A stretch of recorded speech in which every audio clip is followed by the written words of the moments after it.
નમસ્કાર દર્શક મિત્રો, ટીવી18 ન્યૂઝમાં આપનું સ્વાગત છે। ટીવી18 ન્યૂઝ ગુજરાતની પળે પળની ખબર ધરાવતી ગુજરાતી ન્યૂઝ ચેનલ છે। હવે જોઈએ મુખ્ય સમાચાર।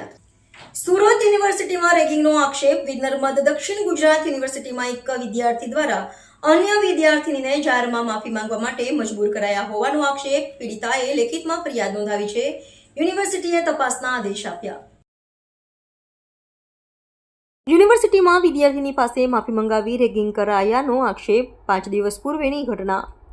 પીડિતાએ લેખિતમાં ફરિયાદ કરી રેગિંગ કરનારે VNSGOમાંથી કઢાવી મૂકવાની ધમકી આપી હતી। વીર નર્મદ દક્ષિણ ગુજરાત યુનિવર્સિટીમાં એક ડિપાર્ટમેન્ટના વિદ્યાર્થીએ અન્ય ડિપાર્ટમેન્ટની વિદ્યાર્થીને જાહેરમાં હાથ જોડાવી માફી મંગાવવા માટે મજબૂર કરી હોવાનો આક્ષેપ। ઉપરાંત વિદ્યાર્થીને આક્ષેપ કર્યો છે કે વિદ્યાર્થીનીએ તેને ઘરમાં ઘૂસી મારી નાખવાની ધમકી પણ આપી।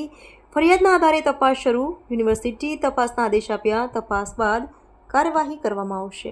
વિદ્યાર્થીનીની મૌખિક રજૂઆત મળી હતી, લેખિત રજૂઆત હજી સુધી પહોંચી નથી, પરંતુ માહિતી મળી છે કે ઇન્વોલ્વ કરાવેલી છે।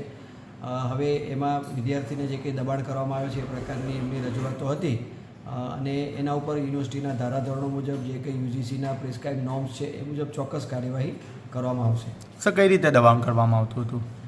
હજી લેખિત રજૂઆત મેં જોઈ નથી એટલે નહીં કહી શકું, પરંતુ મૌખિક વાતચીતનું સૂર એનો હતો કે દબાણ કરવામાં આવે છે એવી વાતચીત છે અને યુનિવર્સિટીના જે કંઈ ધારાધોરણો છે, UGCના નોર્મ્સ છે એ મુજબ એને સેલમાં રિફર કરીને એના ઉપરના જે પ્રિસ્ક્રાઇબ નોર્મ્સ છે એ મુજબ ચોક્કસ કાર્યવાહી કરવામાં આવશે।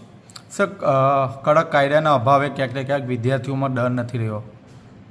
કડક કાયદો તો છે એવું તો નહીં કહી શકાય, પરંતુ છતાં આવી ઘટના બનતી હોય તો ચોક્કસ એના પર ગંભીરતાથી આપણે યોગ્ય કાર્યવાહી કરવી પડે અને કયા પ્રકારની કઈ જે કંઈ સજા છે એની પણ અંદર જોગવાઈ કરેલી છે, કયા પ્રકારનો ગુનો છે એ પ્રકારે, તો એના ઉપર ચોક્કસ તપાસ સમિતિ કરાવી અને યોગ્ય કાર્યવાહી કરવામાં આવશે।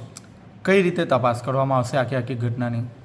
જો એના પર એ રેગિંગને રિલેટેડ ફરિયાદ હશે તો એમાં પ્રિસ્ક્રાઇબ નોર્મ્સ છે, એના જે કંઈ એન્ટી રેગિંગનો સેલ છે એમાં રિફર કરવામાં આવે છે, સમિતિ હોય છે, સમિતિ તપાસ કરતી હોય છે। તપાસના અંતે એના ચોક્કસ બધા ધારાધોરણો છે એ મુજબ નિયમ અનુસારની કાર્યવાહી ચોક્કસ કરવામાં આવશે આ બાબતે।